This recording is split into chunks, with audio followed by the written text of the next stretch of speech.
Hola, soy Fabio Cana, profesora de Historia del Arte y miembro de Basta de Mutilar Nuestros Árboles. Y dentro de sus charlas virtuales gratuitas, presentamos retratos arbóreos de la Buenos Aires de antaño. Se lo dedicamos a su fundadora y guía, María Angélica Di Giacomo. Comencemos viendo un mapa del Virreinato del Río de la Plata alrededor del año 1783, con sus diferentes intendencias, gobernaciones y territorios aún pertenecientes a los pueblos originarios. También una Buenos Aires a poco de fundada en el año 1536 en un grabado de la edición del relato de Ulrico Schmid, el célebre cronista, publicado en el año 1599, donde se ven muy pocos o escasos árboles. También un plano de la fundación de Buenos Aires de la época de Garay, de 1580, donde la cuadrícula muestra calles angostas, muy pocos espacios de plaza, tal vez tres, y escaso lugar para colocar una arboleda pública, evidentemente. Otro plano de división de tierras de Buenos Aires en la época de Garay del año 1583, un poco más delineado para poder observar la cantidad de manzanas que tenía la ciudad.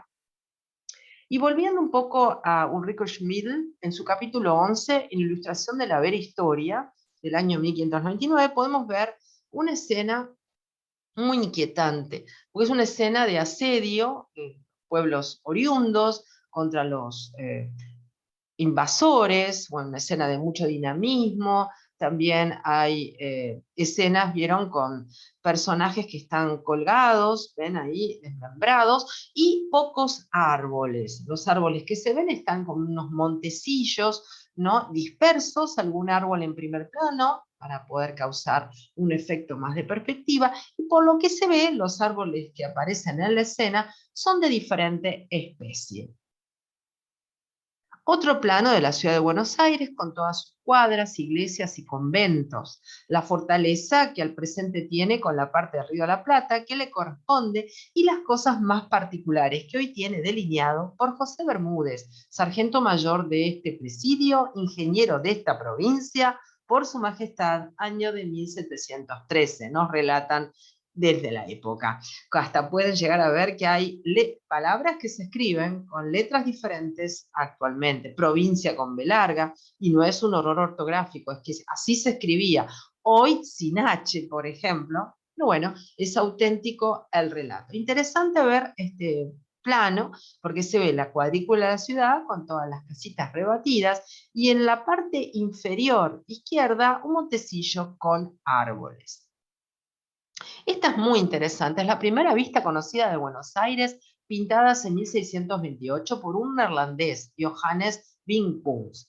En esta hermosa obra podemos ver que Buenos Aires estaba con un río limpio, azul aparentemente, unos barrancos muy escarpados y escasos árboles que se entremezclan con las escasas edificaciones y fortalezas. Así que había pocos árboles, obviamente. También podemos ver estos relatos donde se ve una Buenos Aires del siglo XVII, que habla de cómo las calles principales salían de a cuatro desde una plaza central. También la escasez de árboles solo se concentra en el horizonte y alrededor de algunas casas o villorios. La ciudad colonial americana, por lo general, es una ciudad fortificada, ¿no es así? Con escasas viviendas y casi toda su vegetación queda afuera de sus márgenes. Aparte, observen también qué particular visión que tienen de la representación de la fauna local. En esta es muy interesante porque pertenece a Florian Bauke, un jesuita alemán que vivió de 1719 a 1779. Jinetes armados en la explanada, donde la justificación para poder representar esta escena es justamente la minuciosa representación de todas las figuras humanas, los caballos, las casas, todo rebatido. Ustedes se fijan, es diríamos, una representación conceptual. No busquen una perspectiva a la usanza renacentista, ya inclusive ya entrado el siglo XVIII, todavía se representaba por estos cronistas de una manera muy plana, porque era mucho más visible. Inclusive no se respetan las líneas de fuga de la perspectiva, ni nada por el estilo. Lo que interesa acá es poder mostrar la escena en todos sus detalles y en todo su relato. Y hablando de árboles, los árboles están concentrados en los pequeños montes, en primer plano hacia abajo, y también dispersos entre las construcciones. Ahí se puede ver la firma del dibujante y también los árboles. Muy naif toda la representación, pero es un gran documento. Y de Florian Bauke vemos Bajando Miel, que está en el Museo Nacional de Bellas Artes, un óleo sobre tela de 45 de altura por 54 centímetros de ancho, donde ya se puede vislumbrar que había árboles de gran porte y que evidentemente se estaba bajando miel de algunas canales que se han establecido naturalmente en las copas de los árboles. También notarán que los aborígenes parecen europeos, no parecen locales, pero es una convención que tienen los artistas de aquellos tiempos de representar a los oriundos con sus vestimentas o sin ellas, pero siempre con rasgos europeos. Seguramente para que pudiera entrar en el público europeo esto y no les causara, vieron, un choque cultural.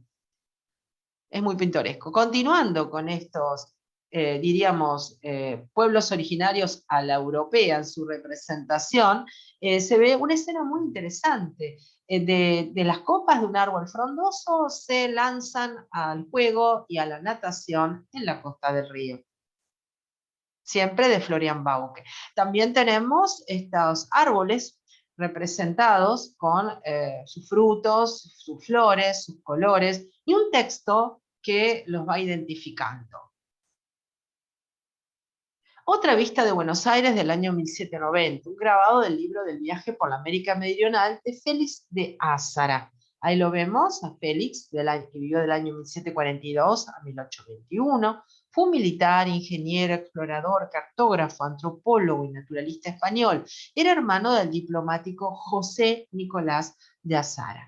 Y ahí se puede ver también, en primer plano, un árbol que a veces nos suena como las pinturas que podemos ver del siglo XVIII europeo y no tanto algo local. No podemos saber exactamente, al igual que a los pueblos originarios se los representaba con rasgos europeos, no sabemos si los árboles corresponden a esa fisonomía, los árboles nativos de esta región, a la fisonomía, vieron que les da el artista. De todos modos, un gran documento, porque se ven escasos árboles también. Tala, anacuita, ceibo, diferentes árboles característicos de esta región. Hay especies nativas, por supuesto, y Emerick Essex Vidal, otro gran referente, vivió del año 1791 a 1861.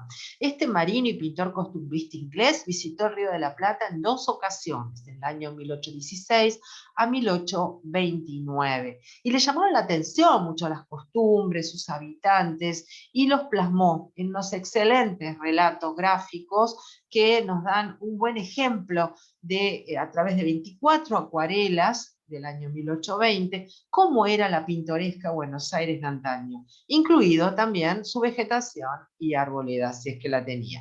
Por ahora no vemos mucha, porque es la costa del río. Maravilloso también ver esto. Este es el fuerte y la playa baja, su primera acuarela del año 1816, de Emerick Essex Vidal. Esto lo pueden encontrar en el Instituto Nacional San Martiniano.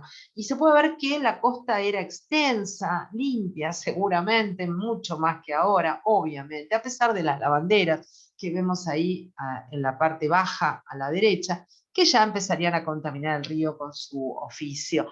Pero vemos una playa muy grande que hoy en día desconocemos en Buenos Aires y que sí existía, también unos hermosos barrancos. El Fuerte y la Playa Baja, su primera acuarela del año 16, que, les repito, está en el Instituto Nacional San Martiniano. Podemos ver ya la vista desde la ribera norte, más extenso para que la puedan observar mejor, y no vemos árboles a la vista, por lo menos no. Sí alguna vegetación, pero árboles no. Pero hay un pintor, Charles-Henri Pellegrini. Dirán, Pellegrini, me suena, sí, es el papá del presidente y lo vemos al presidente Pellegrini ahí en su imagen de niño. Posando junto a sus hijos, ¿no? Julia y Carlos, quien luego sería presidente de la Argentina. Bueno, este señor fue un excelente pintor y hablando de vistas de Buenos Aires, porque ya hemos visto tres, fíjense, esta vista de Buenos Aires eh, es de estilo naturalista, género paisaje urbano, una acuarela sobre papel de 19 de altura por 29 centímetros. Y acá sí ya vemos árboles. Se supone que esto está fechado aproximadamente entre el Pellegrini vivió desde el año 1800 a 1875. Esto está fechado dentro del final del siglo XIX, para que puedan tener una idea cómo fue evolucionando la ciudad desde que habíamos visto, ven la otra imagen, ahí la tienen, o parece puede confundir, de Emmerich Sexvidal. Se ve que ya aquí habían plantado más árboles o había una intención de hacer como una rambla, una costanera con arboleda. Igual es maravilloso ver esta playa que se ha perdido para siempre, lamentablemente. Como se dice, mal se dice, se le ha ganado tierra al río. Más bien, se le ha robado la tierra al río. Bueno, y continuando con Pellegrini, buscando los árboles, que evidentemente en esta imagen no están, la iglesia de Santo Domingo, en la procesión de Nuestra Señora del Rosario, del año 1830, la obra es pequeña, de 22 por 18 aproximadamente, la iglesia de Santo Domingo todavía existe, obviamente, y se ve que Buenos Aires no estaba muy arbolado. Otra escena bastante cruenta del Matadero de Buenos Aires del año 29 de Pellegrini, pero sí vemos arboleda muy al fondo. Y podemos ver una suerte de ciprés a la izquierda detrás de ese pabellón. Continuando con Charles-Henri Pellegrini, el padre del presidente Pellegrini, la Catedral de Buenos Aires en el año 1829, otra acuarela, y evidentemente los árboles aquí prácticamente ni aparecen. Atrás, al fondo, a la izquierda, algunos. Bueno, la catedral hoy en día tiene árboles en la plaza y en las calles laterales, pero en esta vista del año 29 no aparecen. Plaza de la Victoria, siempre con Pellegrini, frente al sur, esto es del año 1829, otra vez un estilo naturalista, un género de paisaje urbano, una acuarela sobre papel de 31 por 41. Y se puede ver esta recoba, que después fue demolida, y ni un arbolito por ningún lado. También vemos esta ilustración de la Plaza de la Victoria en Buenos Aires colonial, como podemos volver a observar que la vegetación no estaba tomada en cuenta como el concepto de árbol de alineación ni nada por el estilo, era toda construcción seca.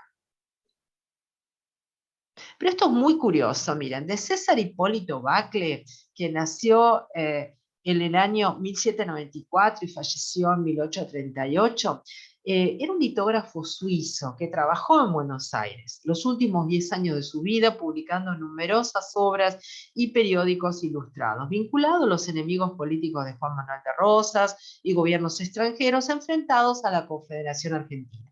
Fue detenido, muriendo al poco tiempo de salir de prisión, lo que se convirtió en una de las causas para el bloqueo francés del Río de la Plata, un poco para ponernos en contexto histórico. Pero aprendió dibujo, topografía, cartografía y ciencias naturales, y a los 22 años se casó con la pintora Adrienne Pauline Macaire, llamada Andrea Bacle, entre su nombre de casada. Entre 1817 y 1818 viajó por el interior del África y fue nombrado brevemente gobernador de Senegal. Miren qué curiosa historia la de este pintor, pero César Hipólito Bacle es muy conocida por sus extravagancias de Buenos Aires.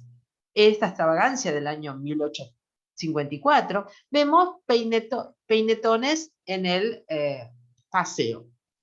Y estos peinetones en el paseo, los peinetones son una característica muy de la moda rioplatense, las mujeres salen volando. Lo interesante es ver la arboleda, esa arboleda bien detallada, frondosa, sin rastros de poda, por suerte, por supuesto después desaparecida, todos estos árboles que vemos ya son historia, y interesante la imagen casi diríamos cómica, Dice, relata así la época, hay una de una señora paseando por la Alameda, Álamos, en un día de viento. Se le subió hasta la cabeza al tapado y enredándose con el peinetón, formó una especie de globo que subía por los aires. La leyenda de esta caricatura es muy graciosa, pues el marido dice, auxilio, que el ventarrón me arrebata a mi señora. Es realmente muy interesante toda la obra de Bacle, recomiendo verla, está en Buenos Aires en el Museo Isaac Fernández Blanco para verla en directo y también tienen muchos registros para ver en las redes sobre este curioso y interesante ilustrador. Continuando con nuestra búsqueda, también fotos vintage, la nueva pirámide ante la catedral y el arzobispado, fotografía de Gonet del año 1864. Miren qué arboleda bonita, ya encontramos en la zona, ¿no? Que antes veíamos que no había nada. Esto es de 1864. Y algo muy curioso, miren, el edificio del Cabildo en 1864, ya con el reloj inglés y la Plaza Mayor arbolada con paraísos. Notar que aún la pirámide de Mayo, aunque ya exornada con relieves y una escultura, se encontraba mucho más próxima al Cabildo que en la actualidad. Ahora, esos paraísos no nos suenan muy conocidos, ¿no? De la plaza. En la plaza actualmente hay plátanos y otras especies, y qué lindos árboles y qué bien cuidados, lamentablemente perdidos. Y ahí se ve el acercamiento para que vean qué frondosos y qué buen cuidados que estaban comparado con lo que lamentablemente se está haciendo actualmente con la arboleda de Buenos Aires. La pirámide en medio de la Plaza de la Victoria, frente al Cabildo y la Recoba Nueva en el año 1867, otra vez con esta vista maravillosa de estos paraísos. También teníamos la costa, miren, esta es una foto actual de esta costa que se va acercando, vieron saliendo de Buenos Aires, más llegando a Punta Lara, que frondosos todavía algunos árboles, y qué bonita costa, que era la costa que tenía la ciudad de Buenos Aires, que hoy está completamente desaparecida. Pero hay un pintor de referencia, y no vamos a hablar de otros cuadros que no tengan árboles, pero acá les voy a presentar un pintor que sí es muy conocido, así como lo fue Pellegrini, el papá del presidente, Prilidiano Paz Pueyrredón, que a través de esta obra, Manuelita, puede ser que lo ubiquen rápidamente. Este pintor vivió del año 1823-1870, estuvo bajo el servicio del restaurador don Manuel de Rosas, y en esta Sinfonía en Roja pinta a su hija, retrato de Manuelita Rosas, que se encuentra en el Museo Nacional de Bellas Artes. Bueno, este pintor nos regala estas hermosas vistas. Basado en la realidad y con influencia romántica, Pueyrredón también interpretó con maestría en el dibujo y vigorosa expresión las costumbres campestres y el ambiente rural, sin olvidar los temas urbanos y típicos, religiosos e históricos. Pueden mencionarse un domingo en los suburbios de San Isidro, lavanderas en el Bajo de Belgrano, que es lo que están viendo en el cuadro, y un alto en el campo, recorriendo la estancia, y un patio porteño en 1850. Y otra vez la arboleda. Miren lo que era Belgrano en aquellos tiempos de Prilidiano Pueyrredón, 1865, en este óleo que lo pueden apreciar en vivo y en directo en el Museo Nacional de Bellas Artes. Las obras de Pueyrredón son de gran porte, mide 1,2 m por 1,27 m. Siempre primero va la altura, denominada dentro del arte, ¿no? Hermoso la pintura, se ven unos ombúes, uno un poquito más maltrecho y el otro bastante frondoso, y al fondo también otro árbol de gran porte. Continuando con Pueyrredón, un domingo en los suburbios de San Isidro, otro ombú y bastante arboleda, pero ya estamos en los suburbios de la ciudad. Una acuarela sobre papel. Y esta está espectacular para acordarnos que alguna vez el río tuvo una playa espléndida, plagada de vegetación y de fauna.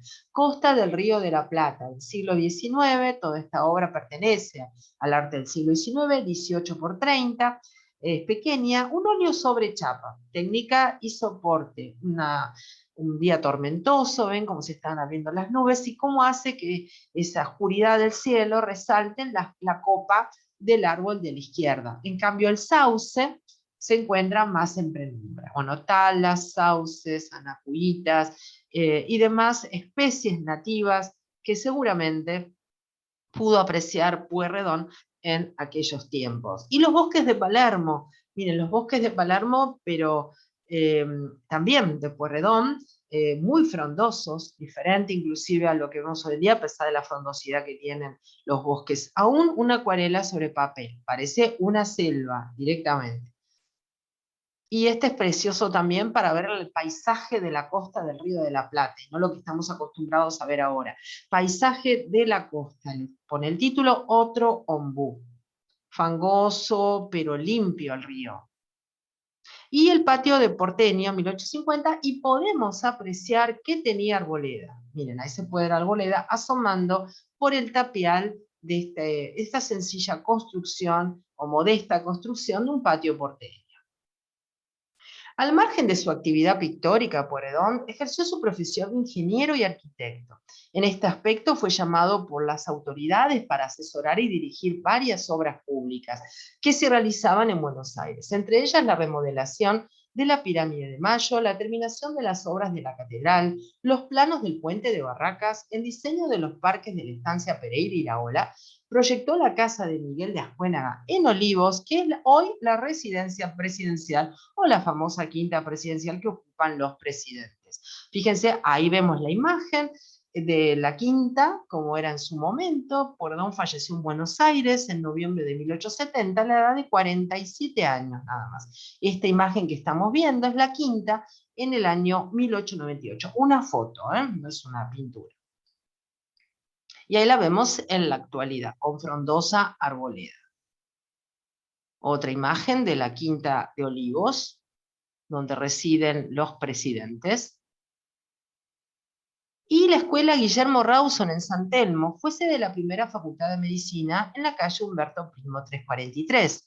A partir de ahora, en una serie de imágenes vintage, vamos a ver diferentes edificios educativos y hospitalarios con arboleda, para que puedan apreciar que era común que en estas escuelas, en estos establecimientos y en los hospitales se pusiera árboles para enmarcar el edificio. Actualmente está así, esto antaño. También, a ver si la conocen, la segunda facultad de medicina, hoy la Facultad de Ciencias Económicas, sobre Avenida Córdoba.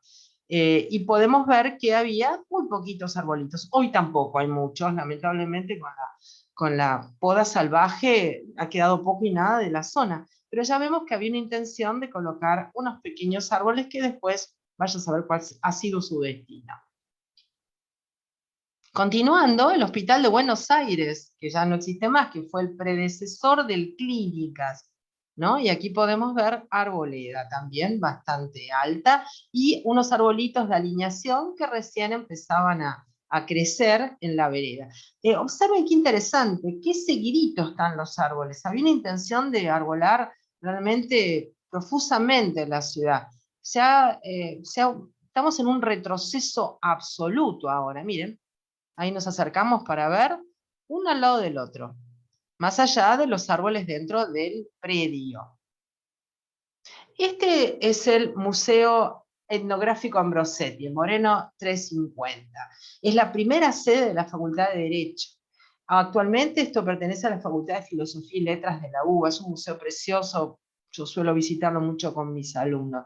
Y me interesa porque la foto de la derecha, miren, hay dos palmeras ya muy crecidas. Miren cómo eran las palmeras cuando las plantaron, qué bajitas que eran, y cómo han desarrollado. Todavía están, afortunadamente, las dos palmeras.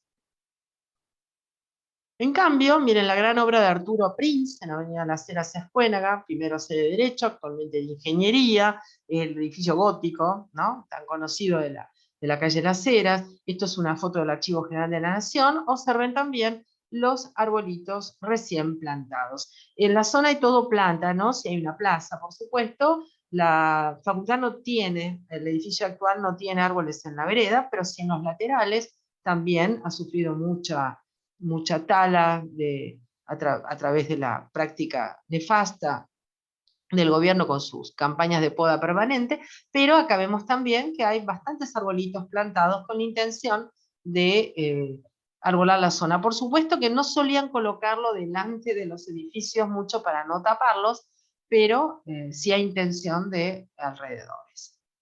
Continuando con nuestra recorrida de Buenos Aires, a ver, buscando los árboles en las fotos vintage, la ampliación de Medicina hacia la calle Junín ocupaba toda la manzana en 1910. Luego este sector, en primer plano, sobre Uriburu, sería demolido y funcionaría allí muchos años un estacionamiento, que hoy ocupa la nueva sede de Económicas. Bueno, continuando, ven con la facultad, con la Universidad de Buenos Aires, con la UBA, los árboles. Ahí en primer plano vemos 1, 2, 3, 4, 5 árboles chiquitos.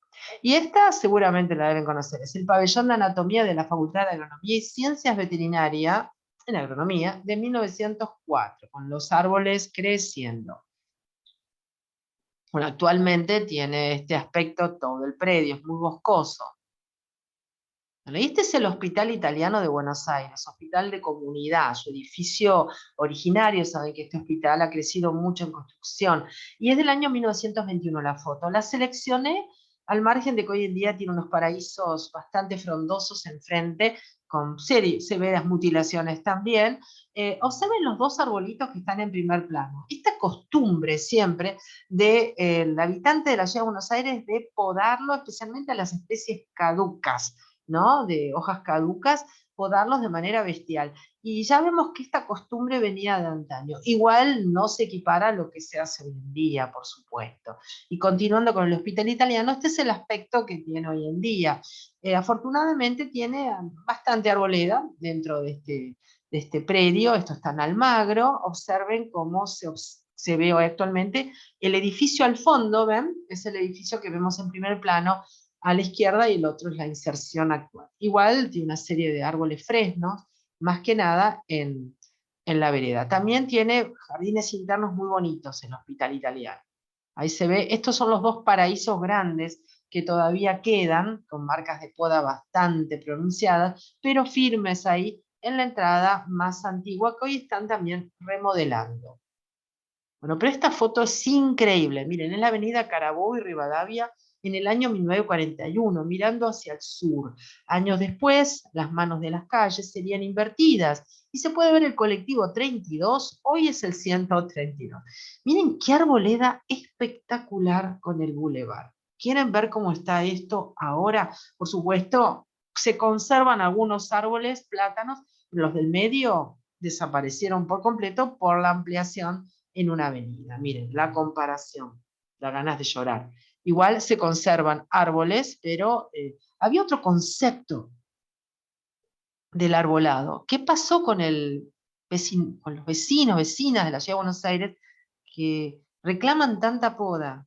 ¿Eran diferentes a esta gente de estos tiempos? Aparentemente parece que sí. Bueno, y un kiosco en la Avenida de Mayo en el año 1916, y ahí podemos ver un plátano al lado del kiosco. Sí, se caracteriza por muchos plátanos esta avenida. Vamos a finalizar, porque no podemos no mencionar al amado, por los que amamos los árboles, al amado Carlos Tais. No quiero explayarme mucho porque ya hemos dado la charla correspondiente a Carlos Tais, que por supuesto van a encontrar en los archivos de Basta de Mutilar Nuestros Árboles, y en su canal también, la conferencia dada. Aquí se puede ver el Jardín Botánico en su esplendor, una maravilla creada por Carlos Tais, que por supuesto tiene su monumento erigido frente al edificio principal del Jardín Botánico de esta ciudad. El plano de 1892 a 1896 del Botánico, esas formas características de Tais, que en su momento en la conferencia yo expliqué cuál era la fórmula que tenía Tais para poder diseñar sus magníficos paisajes, y que por supuesto con su familia vivió aquí. Bueno, el conservatorio, como se dice vulgarmente, estos son planos de época, aparte era excelente como dibujante, era arquitecto, este vivero, ¿no? Donde se crían las especies, se cultivan las especies para el botánico, esta foto tan hermosa con estos árboles tan frondosos, estas tipas que marcan, y también una obra de él seleccionada es la Plaza del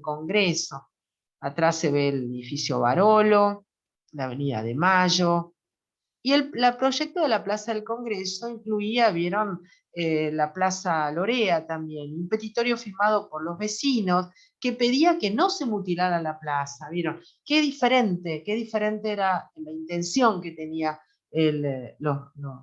todos los habitantes de esta ciudad, ¿no?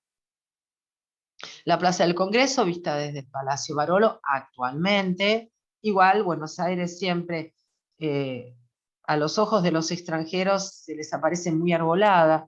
Mm, Nosotros que estamos en la lucha contra la destrucción arbórea, nos parece que no es así, porque estamos registrando permanentemente toda la mutilación, pero afortunadamente hay muchos árboles todavía, no van a poder destruirlos a todos. Y ahí tenemos el Palacio del Congreso de la Nación Argentina, la Plaza del Congreso, la Plaza Mariano Moreno y la Plaza Lorea, que es todo el conjunto de plazas que integran esta disposición de este-oeste, que culmina con el monumento a Mariano Moreno. Bueno, y hablando de Thais, que se encarga entre los cientos de trabajos que tiene Thais a lo largo de su vida tan fructífera y tan maravilloso todo lo que hace, en la construcción de la Plaza del Congreso podemos ver cómo ya existía el trasplante de árboles crecidos. Observen, en este carruaje se ve el terrón de tierra abajo, en este plátano que ha sido preparado para el trasplante. Así que los trasplantes no son de ahora, son de aquellos tiempos y más antaño también. Una foto realmente increíble para tenerla en la memoria. El Parque 3 de Febrero también, al margen de que ya existía antaño, él también le hace todo un trabajo de paisajismo y sancionando la Ley Nacional 658 del año 1874, se crea el parque, ¿no? Y este parque, hoy conocido como los Bosques de Palermo, es donde este increíble paisajista francés, Carlos Thais, que se querenció y se quedó en el país hasta su fallecimiento, asume como director de paseos públicos y queda a cargo de la gestión del parque y, por supuesto, mejoramiento del paseo. Esta es una imagen de cómo en la época que estos bosques pertenecían a los terrenos, cuyo dueño era Juan Manuel de Rosas, hacia el año 1852, y su casona, que sobrevivió hasta el año 1899 como colegio militar de la nación. Así que esto originalmente, los bosques de Palermo, eran territorio de propiedad de don Juan Manuel de Rosas.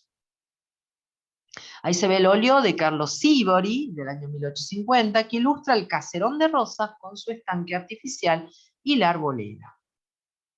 Y hablando de Thais, el Parque Lezama, en esta vista vintage, hacia el año 1900, con sus características disposición de caminos curvos, los adornos, todo el mobiliario que él diseña, tiene todos los dibujos de mobiliario, de todas las ánforas, de los pedestales, con los macetones.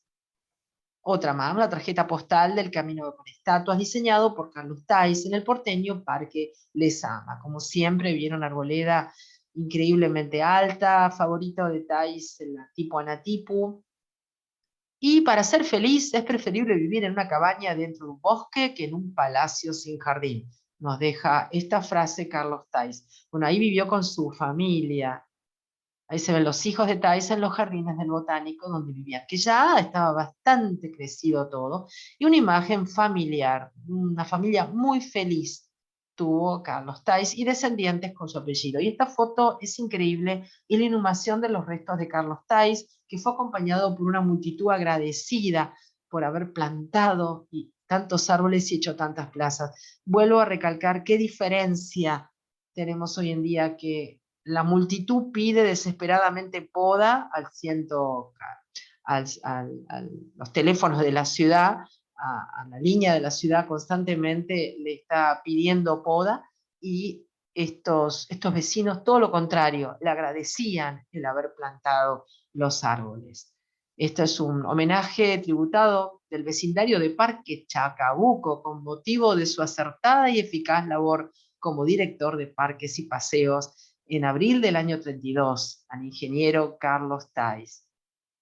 Caricatura de Carlos Thais en la revista Caras y Caretas de 1901, como el jardinero de Buenos Aires. Y vamos a finalizar agradeciéndole a Thais toda la arboleda de Buenos Aires, esta carnet que solía llevar en aquellos tiempos, una foto, la persona que lo portaba dentro de sus bolsillos, el carnet con la fotografía. Bueno, muchas gracias, dedicado Basta de mutilar nuestros árboles, y a María Angélica Di Giacomo y a todos los árboles de Buenos Aires, pasados, presentes y futuros, que esperemos que resistan la depredación. Muchas gracias.